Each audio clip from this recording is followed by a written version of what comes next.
हाय, मेरा नाम है प्रगति वाजपेयी और अभी तक आप हमारे YouTube चैनल पर वीडियोस देखते हैं, बिजनेस के स्टडीज देखते हैं, लेकिन ये हमारे चैनल का पहला इंटरव्यू है। और सोने से बेहतर क्या हो सकता है, क्योंकि सभी की जबान पर एक ही सवाल है कि आखिर सोना क्या लाख रुपए को पार करने वाला है, क्या लखटकिया होने वाला है सोना। तो सोने से जुड़े जितने भी सवाल एक आम इंसान के दिमाग में आ सकते हैं, जो आपके रोजमर्रा की जिंदगी में आपको परेशान कर रहे हैं, उन्हीं सारे सवालों के जवाब हम जानेंगे डॉक्टर रेनिशा चनानी से, जो कि रिसर्च है ऑगमेंट गोल्ड फॉर ऑल के साथ। Hello doctor, welcome to the show. And doctor, हम देख रहे हैं कि सोना मतलब बहुत ज्यादा प्राइसेस इंक्रीज हो रहे हैं। अगर सिर्फ 2025 की ही बात करें तो सोने में लगभग 12,000 रुपए से ज्यादा का इजाफा हो चुका है। So what do you think, मतलब अभी मैंने बताया ना अपने इंट्रोडक्शन में भी कि सभी की जबान पर एक ही सवाल है कि भाई क्या ये लखटकिया होने वाला है, क्या इसका प्राइस 1 लाख रुपए क्रॉस करेगा, क्या ऐसा होने वाला है? नमस्कार प्रगति और thanks for having me in your channel. मुझे लगता है गोल्ड यस एक बहुत ही हॉट टॉपिक बन चुका है पिछले 2 सालों से। पिछले साल हमने देखा 25 to 30% जितने रिटर्न्स मिले, एंड इस साल भी प्राइसेस ऑलमोस्ट 15% जितनी बढ़ चुकी है। तो हमने देखा है कि जो ये रिटर्न्स मिल रहे हैं 40-45% विद इन फ्यू मंथ्स, इसकी वजह से बहुत ही हॉट ट्रेंडिंग टॉपिक बन चुका है। सभी सभी को ये इंतजार है, वेट कर रहे हैं कि गोल्ड में कब इन्वेस्टमेंट करें एंड कब प्रॉफिट बुक करें। तो मुझे लगता है कि यस, यहाँ से ये रिटर्न्स अभी भी पॉजिटिवली कंटिन्यू रह सकते हैं, बट प्राइसेस बहुत ही ज्यादा बढ़ चुकी है इस साल। तो मुझे लगता है थोड़ा वेट करना चाहिए। हमें करेक्शंस मिलते हैं तो फिर ये बुल रैली में आपको पार्टिसिपेट करना चाहिए। एज ऑफ नाउ मैं कहूंगी कि थोड़ा वेट करिए और थोड़ा साइडलाइंस पे रहिए, बाय और डिप्स की स्ट्रैटेजी यूज कीजिए। वैसे ये तो हम बाद में पूछने वाले थे कि निवेश कब करें, लेकिन आपको पहले ही सवाल में जवाब मिल चुका है कि अगर निवेश करने का सोच रहे हैं तो थोड़ा सा वेट करेगा। डॉक्टर रेनिशा से हम लेवल्स जानेंगे कि किन लेवल पे पहुंचने पर निवेश करना है। लेकिन डॉक्टर रेनिशा, ये जो गोल्ड प्राइसेस इतने फ्लक्चुएट हो रहे हैं, इसके पीछे फैक्टर्स क्या हैं, कौन सी ऐसी बातें हैं जिसकी वजह से गोल्ड प्राइसेस इतना ज्यादा इंक्रीज हो रहे हैं? गोल्ड में बेसिकली एक जो बुल रन स्टार्ट हुआ था वो पिछले साल जनवरी 2024 में स्टार्ट हुआ था, जब इंटरनेशनली प्राइजेस ने $2,000 का एक लेवल, जो इम्पोर्टेंट रेजिस्टेंस लेवल था, वो क्रॉस किया। एंड उसके बाद हमने लगातार ये तेजी आते हुए देखी, अब तो प्राइजेस $3,000 के ऊपर भी जा चुके हैं। तो जो मेन रीजन है 2024 से जो गोल्ड की बुल रैली को सपोर्ट कर रहा है, वो है सबसे पहला कि जियोपॉलिटिकल टेंशन्स बहुत ज्यादा है वर्ल्ड ओवर। इसकी वजह से हम देख रहे हैं कि सेफ हेवन बाइंग आ रही है। सेकेंडली जो है डॉलर, जो एक बहुत ही बड़ा रिजर्व करेंसी माना जाता था, उसमें लोगों को अभी भरोसा कम रहा है, and people are shifting and central banks are shifting their reserves from dollar to gold. And तीसरा जो इम्पोर्टेंट फैक्टर है वो है कि मॉनेटरी ईजिंग। वर्ल्ड ओवर आप देखेंगे जिस तरह से ग्रोथ के कंसर्न्स बने हुए हैं, हम देख रहे हैं कि जो सेंट्रल बैंक्स है अपनी इंटरेस्ट रेट्स को घटा रही है पिछले साल से। तो वो जो मॉनेटरी ईजिंग आ रहा है पर्टिकुलरली फ्रॉम यूएस, ये प्राइजेस को सपोर्ट कर रहा है। एंड इनफैक्ट इस साल 2025 में एक और फैक्टर नया ऐड हुआ है, वो है कि ट्रम्प की जो टैरिफ पॉलिसी है उसकी वजह से जो अनसर्टिनिटी बनी हुई है, उसकी वजह से एक नया सेफ हेवन बाइंग आ रहा है। तो ये मिले जुले तीन चार फैक्टर्स हैं जिस वजह से हम देख रहे हैं कि गोल्ड की प्राइसेस लगातार बढ़ रही है और बहुत ही स्ट्रांग है। अच्छा, आपने बताया कि ग्रोथ को लेकर के कंसर्न्स हैं, मतलब अनसर्टेनिटी है, एंड ट्रम्प की टैरिफ पॉलिसी ने तो एकदम से भूचाल ला दिया है। एंड इसी वजह से इनफैक्ट अमेरिका में बोला जा रहा है कि मंदी आएगी और डॉलर मजबूत नहीं दिख रहा है लोगों को।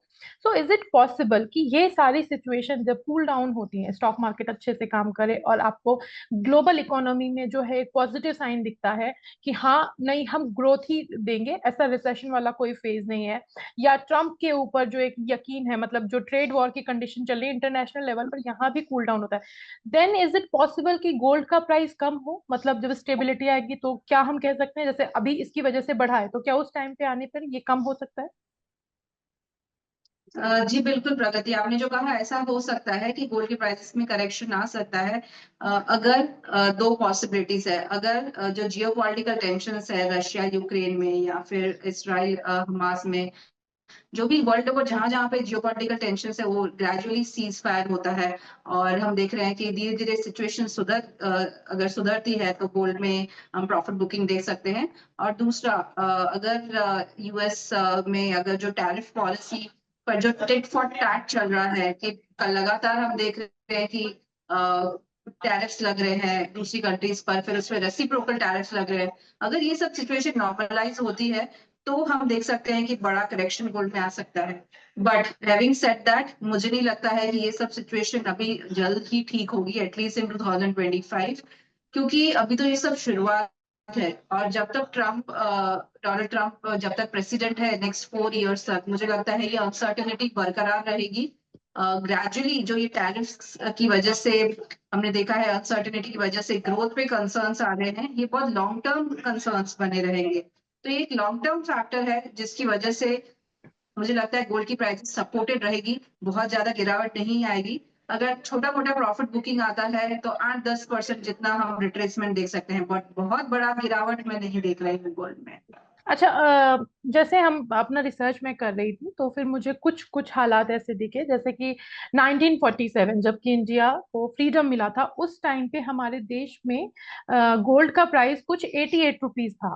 वही जब 1964 आता है तो गोल्ड का प्राइस 63.25 रुपीज था। एंड अगेन 2000 में प्राइस 4400 था, जबकि 95 में इट वाज 4680 रुपीज। 2011 में भी ऐसी एक सिचुएशन आई थी। तो मान लीजिए हाइपोथेटिकली, अगर सिचुएशन आपने कहा लॉन्ग टर्म में, मतलब 4 साल तक तो हम थोड़ा कम एक्सपेक्ट कर रहे हैं, because we know and we are aware about Trump कि कैसे उन्होंने लास्ट अपने जो टर्म था उसमें रूल किया था। तो हाइपोथेटिकली अगर प्राइजेस कम होते हैं तो कितना परसेंट तक कम हो सकता है? ये सबने बिल्कुल ठीक कहा कि गोल्ड की प्राइसेस ने लगातार काफी अच्छे रिटर्न्स दिए हैं। आप अगर इसको कंपाउंडेड एनुअल ग्रोथ रिटर्न्स में अगर कैलकुलेट करें, सीएजीआर रिटर्न्स, तो ये ऑलमोस्ट 12-12.5% जितने रिटर्न्स हमको हर साल गोल्ड में मिले हैं। एंड यस, पिछले 5 सालों में भी प्राइसेस डबल हो चुकी है। तो मुझे लगता है अगर करेक्शन आता भी है तो मुझे लगता है कि डाउनसाइड बहुत ही कैप्ड रहेगा, जिस तरह से सिचुएशन इकोनॉमिक बनी हुई है। मैं एक्सपेक्ट कर रही हूँ यहाँ से 8 से 10% जितना मैक्स टू मैक्स करेक्शन आ सकता है। जो प्राइसेस अभी 90,000 के आसपास है, वो मैक्स टू मैक्स गिर के 80,000 तक आ सकती है। तो ये मैं डाउनसाइड एक्सपेक्ट कर रही हूँ, जो एक अच्छी अपॉर्चुनिटी होगी। जिसको इन्वेस्टमेंट करना है, बाइंग करना है, तो वहां पे वापस से आप ये रैली में एंटर हो सकते हैं। कैन वी कंसिडर, तो मैंने हाइपोथेटिकली पूछा था अगर कम हो जाए, तो क्या हम मान लें कि अगर गोल्ड वापस से 80,000 81,000 तक के लेवल पे आता है तो सभी को इन्वेस्टमेंट करना चाहिए गोल्ड में?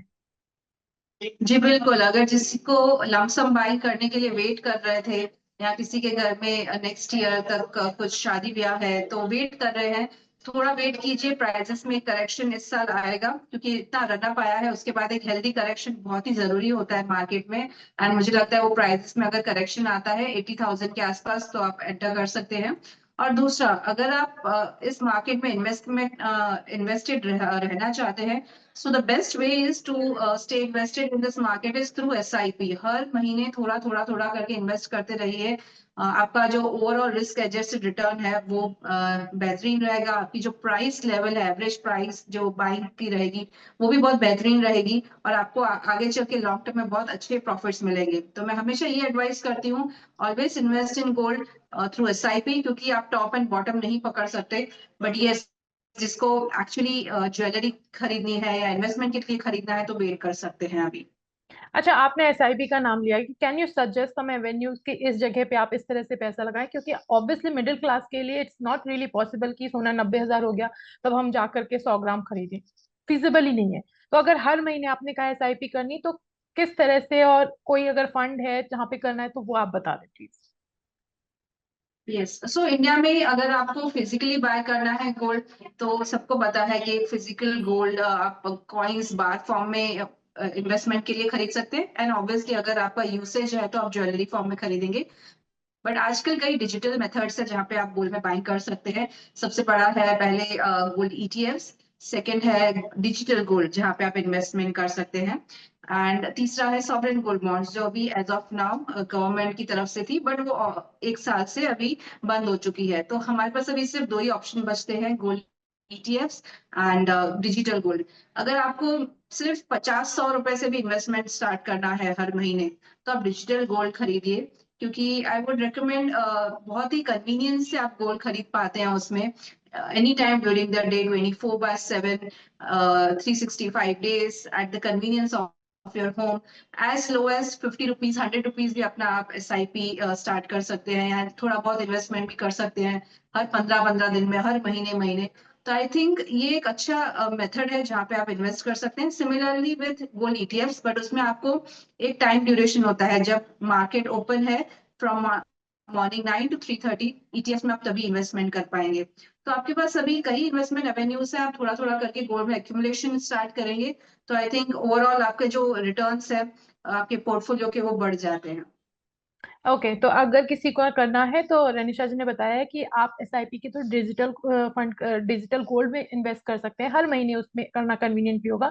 और आप चाहें तो ETF, लेकिन अगर आपको एंड यूज के लिए खरीदना है तो आप ज्वेलरी फॉर्म में भी खरीद सकते हैं। अगर मैं कहूँ कि जैसे हमारे यहाँ भी अक्षय तृतीया आएगी, तब एक सोने की खरीदारी जोर से पकड़ेगी, और फिर दिवाली और धनतेरस पे सोना काफी खरीदा जाता है, तो अगले एक साल में, इफ आई से हो कि अगले एक साल में सोने का प्राइस कहाँ होगा, या एटलीस्ट दिवाली तक आप सोने का क्या लेवल एक्सपेक्ट कर रही हैं?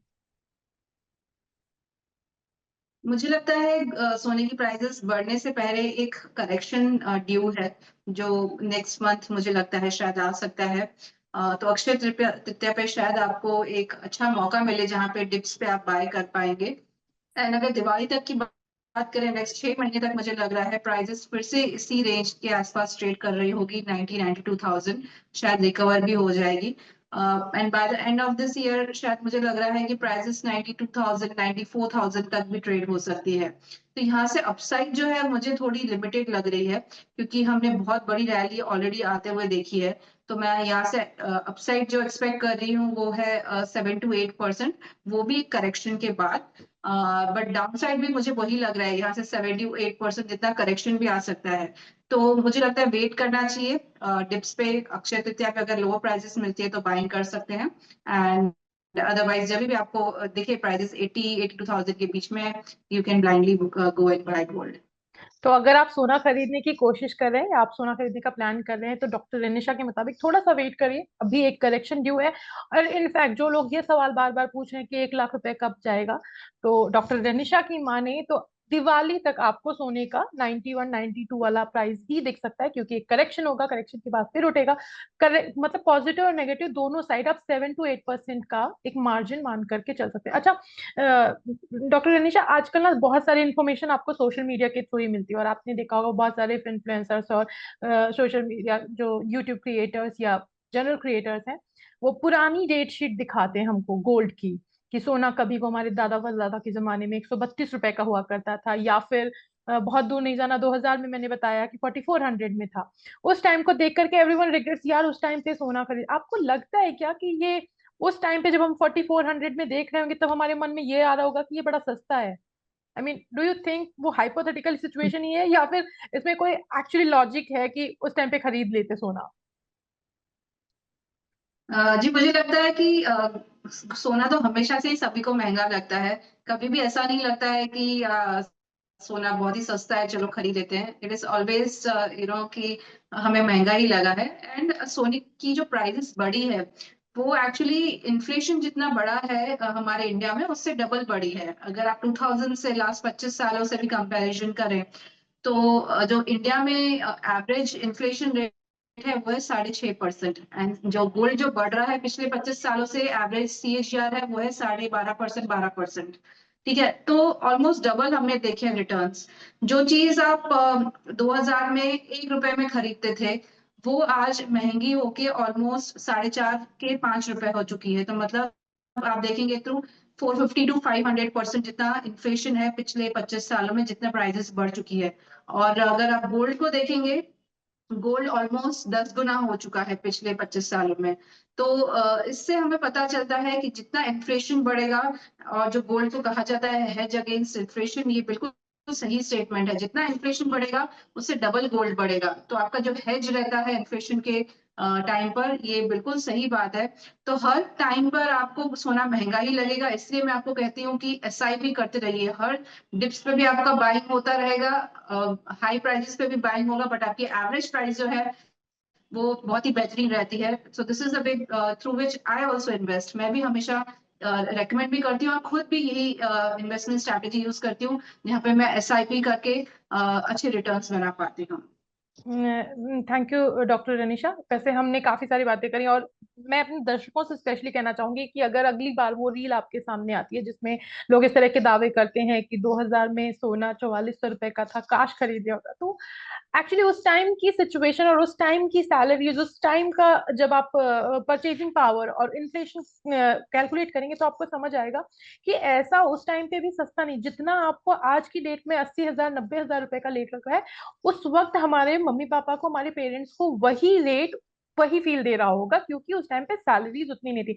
आज नॉर्मली हम लोगों की सैलरीज जो है वो 20-30 हजार रुपए से स्टार्ट हो जाती है, लेकिन उस टाइम पे लोगों की बेसिक सैलरीज इतनी होती थी कि 10,000 रुपए है, या फिर 6-7 हजार रुपए is a very good amount. I can say कि बहुत सारे लोग होते थे जो बहुत वेल ऑफ होते थे, और उनकी मंथली सैलरीज कुछ 4,000 रुपए या 5,000 रुपए होती थी, and it was good for them. अच्छा, एक चीज है, अभी हम लोग देख रहे हैं कि क्रिप्टो करेंसीज, डिजिटल करेंसीज का ट्रेंड बढ़ रहा है। लोग स्टॉक मार्केट को छोड़ करके क्रिप्टो में इन्वेस्ट करना चाह रहे थे। इनफैक्ट मैं एक पॉडकास्ट देख रही थी, तो उसमें एक बहुत बड़े स्टॉक मार्केट के इन्वेस्टर हैं, उनसे पूछा गया, if you would like to like stock को खरीदना है या फिर क्रिप्टो करेंसी को, या किसी को छोड़ना है, देन उनका आंसर था कि वो क्रिप्टो करेंसी को चूज करेंगे because it is the hot cake. तो क्या आपको लगता है कि सोने को भी इस तरह की क्रिप्टो करेंसी या डिजिटल करेंसी से रिप्लेस किया जा सकता है, या ये कंटिन्यू करेगा एसेट क्लास, जितना प्रेशियस आज है उतना ही 10 साल के बाद भी माना जाएगा? जी, मुझे लगता है कि गोल्ड फिलहाल शॉर्ट टर्म में या लॉन्ग टर्म में क्रिप्टो करेंसी से रिप्लेस हो जाएगा, ऐसा नहीं हो सकता। बिकॉज काफी डिफरेंस है दोनों मार्केट में। क्रिप्टो करेंसी जो है वो सिर्फ 2-2.5 ट्रिलियन डॉलर्स का मार्केट है, एंड जो गोल्ड है वो है 20 ट्रिलियन डॉलर्स का मार्केट। ऑलमोस्ट 10% है क्रिप्टो करेंसी। फिर आप गोल्ड में देखेंगे तो 5,000 सालों से हम लगातार गोल्ड को देख रहे हैं कि हम यूज कर रहे हैं उसे। तो as a reserve currency, as a currency, हर तरह से, ऐसा ज्वेलरी, ऐसा एडॉर्नमेंट। बट क्रिप्टो करेंसी को आज सिर्फ अभी 15 साल हुए हैं। तो ऐसी नए एसेट क्लास अभी मुझे नहीं लगता है कि हमारे पोर्टफोलियो में इतना जल्दी जगह बना पाएंगे जितना गोल्ड ने जगह बनाई है। एंड इनफैक्ट रिजर्व्स में भी जिस तरह से सेंट्रल बैंक से लगातार गोल्ड का जो रिजर्व में अपना पोर्टफोलियो में बढ़ा रही है, बिटकॉइंस का या फिर क्रिप्टो करेंसी का आना थोड़ा मुश्किल लग रहा है। सो आई डोंट थिंक सो इतना जल्दी रिप्लेसेबल होगा। मतलब यू कैन हम कह सकते हैं कि क्रिप्टो करेंसी जो है वो भले ही पोर्टफोलियो में एंटर कर चुकी हो, लोग रिटर्न के लिहाज से उसमें इन्वेस्ट करें, but it is not possible to replace gold by crypto currency. Am I right? Yes, बिल्कुल। और जो एक बात है कि जो वॉलेटिलिटी है क्रिप्टो करेंसी में वो बहुत ही ज्यादा है। जिस तरह से मैंने बताया, गोल्ड में 12% से ज्यादा सीएजीआर रिटर्न दिया है। स्टॉक मार्केट में आप इक्विटीज में देखेंगे ऑलमोस्ट 14-15% का सीएजीआर रिटर्न है। सो एक कंसिस्टेंसी है कि हर साल आपको इतना ऑलमोस्ट रिटर्न मिलेगा। अगर आप लॉन्ग टर्म में होल्ड करते हैं तो आपको इतना रिटर्न मिलेगा। बट क्रिप्टो करेंसी बहुत ही ज्यादा वॉलेटाइल है। एक साल आप देखेंगे कि प्राइसेस डबल हो रही है, नेक्स्ट साल आप देखेंगे कि आधी हो जा रही है। इतना ज्यादा वॉलेटिलिटी पोर्टफोलियो में आना, रिजर्व्स में आना, आई डोंट थिंक सो इतना जल्दी हो पाएगा। अच्छा रेनिशा, एक चीज हमने देखी है कि जैसे तनिष्क पे या फिर कल्याण ज्वेलर्स पे आप जाते हैं, कोई भी ज्वेलरी पीस खरीदते हैं, तो फिर आपको बेयर मिनिमम 15 से 30% तक का, 35% तक का इनफैक्ट मेकिंग चार्जेस लगता है। वहीं आप लोकल ज्वेलर के पास जाते हैं, वो 10 से 12% का ही मेकिंग चार्ज करते हैं। इतना डिफरेंस क्यों होता है? लाइक आम आदमी के लिए अगर हम समझे तो कैसे और किस पे ज्यादा ट्रस्ट करें? क्योंकि सोना खरीदते तो आपको लगता है आपका प्योर गोल्ड होना चाहिए, और क्या जो लोकल सुनार से आप सोना ले रहे हैं उसमें कोई प्योरिटी की प्रॉब्लम है, या फिर वो इतना कम चार्ज कैसे भी मनी कैसे बना रहे हैं, और जबकि बड़े ब्रांड्स जो हैं वो इतना ज्यादा मेकिंग चार्जेस चार्ज करते यस, आपने बिल्कुल ठीक कहा कि जो मेकिंग चार्जेस है उसमें वाइड हम देखते हैं कि चेंजेस रहते हैं और वॉलेटिलिटी रहती है। है कि अगर आप छोटे ज्वेलर से खरीदते हैं और बड़े ज्वेलर से खरीदते हैं, सो जो गोल्ड की मेकिंग चार्जेस है, इट ऑल डिपेंड्स कि कितना उसमें कारीगरी की हुई है, उसमें डायमंड्स यूज है कि नहीं, और कितना बारीकी से काम किया गया है। मेनली मेकिंग चार्जेस उसी पे डिपेंड करती है। बट जिस तरह से अभी हमने देखा है कि हॉलमार्किंग कंपलसरी हो चुका है पिछले 3-4 सालों से, तो मुझे नहीं लगता है आप छोटे ज्वेलर से खरीदें या बड़े ज्वेलर से खरीदें, सिर्फ आपको एक हॉलमार्क देखना है। जो 3 पॉइंटर्स होते हैं, सबसे पहले एक BIS का लोगो होता है। सेकंड, कितना कैरेटेज की आपकी ज्वेलरी है, 18 कैरेट है, 22 कैरेट है, वो देखना जरूरी है। एंड उसके बाद 6 डिजिट का HUID एक नंबर होता है, अल्फा न्यूमेरिक, वो आपको देखना होता है। तो आप अगर छोटे ज्वेलर से भी खरीदते हैं जहाँ पे मेकिंग चार्जेस कम है, तो भी आपको सेम ही चीज पड़ेगी। एंड अगर आप बड़े ज्वेलर से खरीदते हैं तो भी एक ही जैसा पड़ेगा, क्योंकि हॉलमार्किंग कंपलसरी है, तो सारे ज्वेलर्स अभी हॉलमार्क ज्वेलरी ही अपने पास रखते हैं। आपको जहां से डिजाइन पसंद है आप खरीद सकते हैं।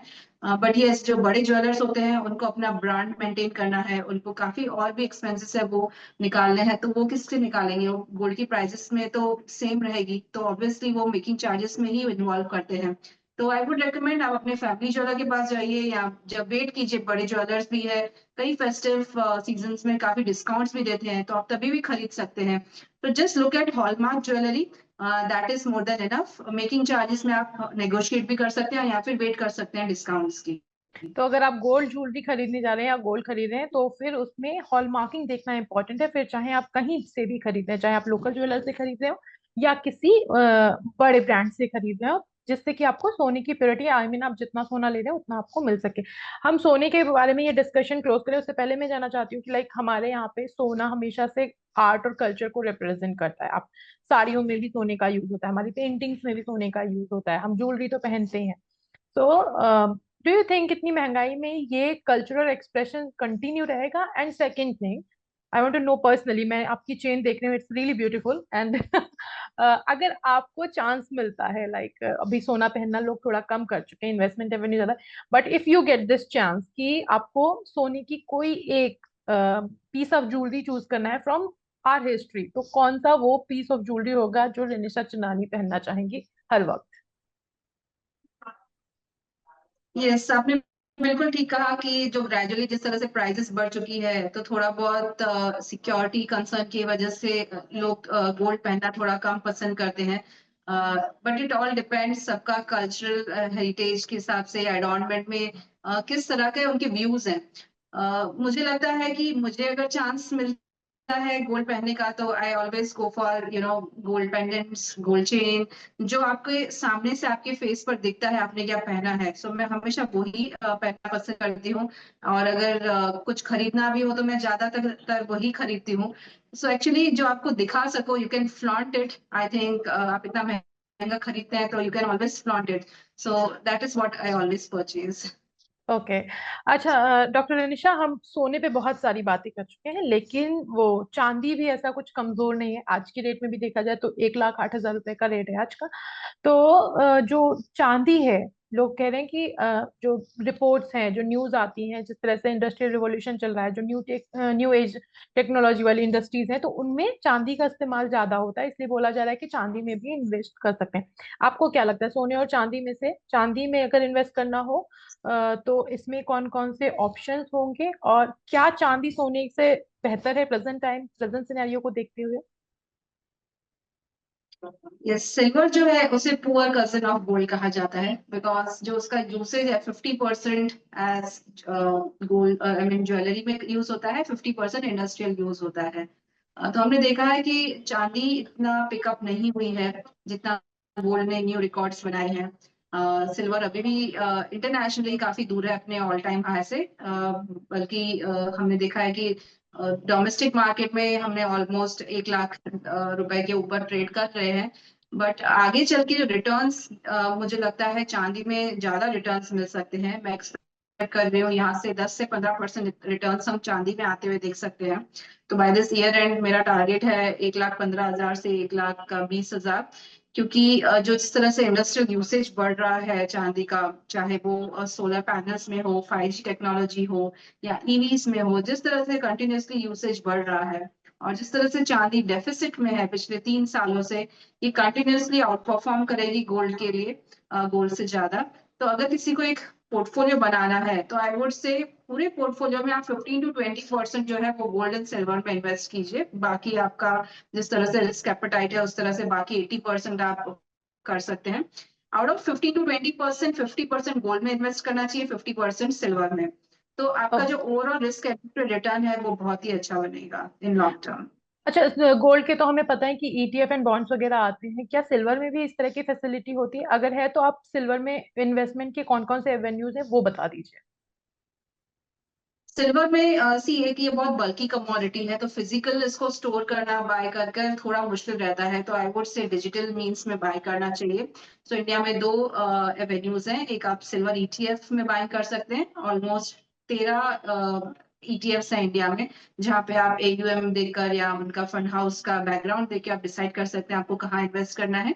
और दूसरा है डिजिटल सिल्वर में, companies like Augmont and other companies also offers digital silver, जहाँ पे आप as low as 50 rupees, 100 rupees भी सिल्वर में इन्वेस्टमेंट स्टार्ट कर सकते हैं, और थोड़ा थोड़ा हर महीने या जब भी आपको लमसम बाय करनी हो आप बाय कर सकते हैं।